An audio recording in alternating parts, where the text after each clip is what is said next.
আওয়ামী লীগের ৭৫তম প্রতিষ্ঠাবার্ষিকী উপলক্ষে ধানমন্ডির রবীন্দ্র সরোবরে আয়োজন করা হয় মনোজ্ঞ সাংস্কৃতিক অনুষ্ঠান। ঢাকা ১০ আসনের সংসদ সদস্য ফেরদৌস আহমেদের আয়োজনে নাচ, গান, আবৃত্তি সহ নানা পরিবেশনায় দর্শকদের মুগ্ধ করেছেন দেশের জনপ্রিয় শিল্পীরা। এখন জন্ম সনদ দিয়ে খোলো বিকাশ স্টুডেন্ট অ্যাকাউন্ট। নিজের বিকাশ নিজে কর। শনিবার সন্ধ্যাটা রঙিন হয়ে উঠেছিল এই আনন্দ আয়োজনে।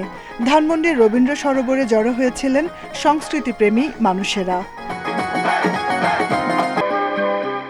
আষাঢ়ে সন্ধ্যা রাতের দিকে পৌঁছে যায় গানে, কথায়, নাচে।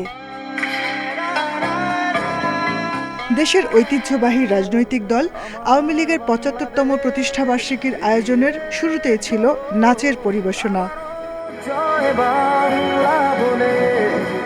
দেশের বিশিষ্ট কবিদের কবিতা আবৃত্তি করেন শিল্পীরা। আমি কি তেমন সন্তান যখন প্রতিষ্ঠিত শিল্পীদের পাশাপাশি তরুণদের পরিবেশনাও মুগ্ধ করেছে দর্শকদের।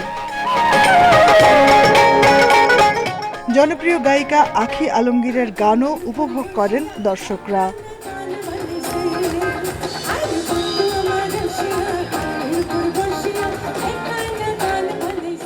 জনপ্রিয় সঙ্গীত শিল্পী তাহসান খানের গান ছিল অনুষ্ঠানের অন্যতম আকর্ষণ।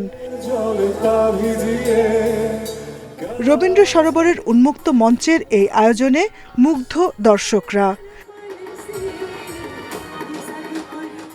Jahanara Parveen, independent news, Dhaka.